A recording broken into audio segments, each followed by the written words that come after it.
Já é interessante, nós estamos conversando aqui, mas aqui tem 2000 anos de debate sobre esse assunto, né? Então, Deus, ele vai falar conosco. Agora, veja só, mas eu nem estou entrando no método. Eu só estou entrando numa coisa aqui. O perigo da aplicação direta. O perigo da aplicação direta. O que eu devo fazer? E Judas se enforcou. Aí, a aplicação direta é o quê? Eu tenho que me enforcar? Percebeu ou não? Aí depois, vai tu e faz o mesmo. Então é comigo mesmo. Eu preciso me enforcar? Né? Então, a aplicação direta é um perigo. Por quê? Eu não observei o texto no seu contexto, o capítulo. Eu não entendi o contexto do que está sendo dito. A passagem maior. Eu não entendi o sentido original do texto.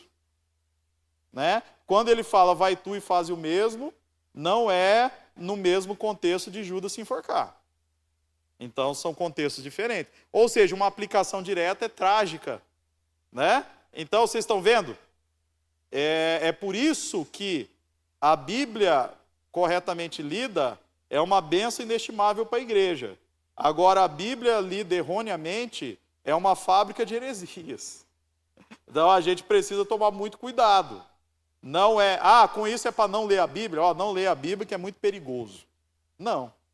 Leia a Bíblia. Mas vamos ler a Bíblia com princípios que a própria palavra ensina, para que nós tenhamos a melhor interpretação bíblica possível. Está fazendo sentido o que a gente está falando aqui?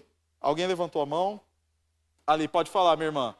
Só um parênteses, para quem está ouvindo, ela está falando do método das testemunhas de Jeová, eu vou resumir depois. Na verdade, assim, né? É triste porque eles usam um método que Jesus ensinou, sair de 2 em 2, de porta em porta, anunciando. Mas eles fazem isso para ensinar uma heresia, um erro teológico. Triste, né? E nós temos a verdade e não saímos. Então é dupla tristeza. Né? Nós temos a tristeza deles, fazendo um princípio que Jesus ensinou, né? E aí da gente não fazendo. É dupla tristeza. Mas voltando ao que você disse, perfeitamente. Eles, inclusive o método deles é o seguinte, eles se reúnem num grupo que nem esse na igreja, eles são enviados de 2 em 2, o mais experiente com um novato, o mais experiente fala e o novato observa, depois eles transmitem o treinamento com o novato começando a fazer. Eles são orientados a um roteiro, eles decoram o roteiro, por isso que se você sair do roteiro eles vão embora, porque eles foram treinados a ir embora quando o roteiro quebra, porque eles não têm formação teológica para responder quem sabe teologia, eles pegam só os fracos. Sabe lobo, né, o predador na selva? Ele só ataca presa filhote, né, presa sangrando, doente. Se pegar alguém que sabe Bíblia, eles dão no pé. Deu para entender? Por quê? Agora, se bater na nossa casa, vai encontrar qual presa? Né? Esse é um ponto. Aí, nós precisamos nos preparar. E aí entra a questão. Quando você sabe, ele, dá no pé, porque no treinamento, ele aprende a dar no pé. Eu lembro uma vez que num ônibus, estava eu e hoje pastor em Campinas, Sauro Queiroz. Ele tem aquele programa de TV Mente e Coração, da Luz para o Caminho. Ele está trabalhando lá com o Hernandes Dias Lopes. O Sauro era meu discípulo, novo convertido. Né? Aí tá eu e o Sauro fazia o IB e eu já era formado evangelista. Aí tá eu e o Sauro juntos e nós encontramos no ônibus, indo para o CPA, lá em Cuiabá, é um bairro importante, onde ele morava, dois mormons. Né? Aí tinha lá realmente o mais experiente e o aprendiz, né? Rapaz, aí eles encostaram na gente. Mal sabiam eles que a gente estava no calvinismo da jaula. Né? Que nós estávamos naquela fase assim que a gente quer ensinar a teologia reformada para o mundo inteiro. Rapaz, nós estávamos preparados e nós tínhamos estudado numa matéria chamada Seitas e Heresias. Então nós estávamos afiadinhos. E a gente já sabia e tal. o Joseph Smith, o livro de Mormon, porque está errado. Cara, foi engraçado, porque quando a gente terminou, 2 horas depois, nesse dia, a gente se vingou, viu? Vingamos muitas famílias que sofreram. Que a gente pegou eles 2h30 depois, eu já estava com o seguinte cenário. O mais novinho, que era o discípulo, já estava sentando do nosso lado, que faremos, irmãos? Né? E o outro saiu brigando com esse, falando, vamos embora, cara. E no fim ele saiu pisando duro. E foi embora, assim. E eu perguntei para ele assim, aí a última pergunta que eu fiz para ele, eu falei assim, você diz que a Bíblia e o livro de Mormon têm o mesmo valor, certo? Mas nós concordamos em tudo que está na Bíblia e só discordamos do que está no livro de Mormon. Se a Bíblia tem o mesmo valor do livro de Mormon, por que vocês não deixam de lado o livro de Mormon e ficam concordando 100% com a gente aqui? Aí o outro já olhava o novo, né? É mesmo, por quê? Nunca pensei nisso. Aí já começou a bagunçar.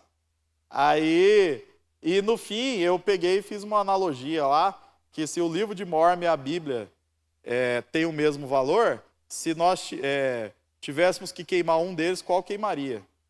Aí ele pegou e quando foi embora eu falei, eu queimaria a Bíblia. E saiu bravo, xingando, gritando. Eu acho que essa parte aí é o velho homem mormon, pré-mormon lá, acho que ele escandalizou. E o outro já ficou, poxa, nunca fui confrontado com o outro lado, né, com a verdade. Ah, o livro de Mormon é tão importante quanto a Bíblia, eles são iguais. Aí eu falei, mas se o livro de Mormon é tão importante quanto a Bíblia, eles são iguais, por que a Bíblia tem 7.000 manuscritos e todos eles concordam no mesmo conteúdo? E o livro de Mormon só tem um manuscrito e ele foi escrito pelo Joseph Smith. Por que o livro de Mormon ele tem placas de ouro que nunca mais foram vistas? E que só o Joseph Smith viu? Né? Por que o livro de Mormon ele tem contradições dentro do próprio livro? E a Bíblia não tem nenhuma contradição. Aí eu fui mostrando essas coisas, aí o outro pequeno ficava, é verdade. É mesmo. Eu não, Aí ele perguntava, fala mais, aí inverteu. Aí eles, vamos embora, o treinamento deu errado, deu ruim. Aí sabe como que acaba as reuniões desse povo? Eles voltam para dar os testemunhos, provavelmente olha, nós fomos no ônibus, encontramos 2 lá que a gente achou que era alvo fácil, mal sabíamos nós, que eles eram alunos do IBA. Ah, viu gente? Ah, viu? Glória a Deus. Mas assim, eu só estou trazendo isso para vocês, para mostrar que nós temos que ter a dependência total do Espírito Santo, mas nós temos que ter o zelo de quem obedece o Deus soberano. Porque senão é uma contradição. É uma contradição, né? Nós precisamos nos esmerar naquilo que Deus nos confiou para fazer, né? Tem gente aqui que tinha dificuldade com língua portuguesa, odiava a aula de gramática, tem até calafrio se ouvir. Mas se isso daí vai te aproximar do texto bíblico que você ama, que revela o Deus que você adora, aí mudou a conversa. Agora eu gosto até da matemática, até da língua portuguesa, gosto até da gramática, né? Tem gente que nunca foi muito bom de geografia e odiava a hora de fazer escalinha de mapa, né? Mas se isso vai me ajudar a entender quantos quilômetros andou Jesus no seu ministério público, aí agora eu quero saber essa tal de escala de mapa. Deu para entender o que eu estou querendo dizer? Ou seja, nós vamos mostrar para vocês que esse conhecimento aplicado ao método correto para ler e interpretar a Escritura, ele vai trazer um benefício inestimável para a igreja, para a sua vida devocional e pessoal, e para nos ajudar a livrar dos erros, né? Não sermos facilmente enganados, né? E quem sabe salvar alguns que estão na dúvida,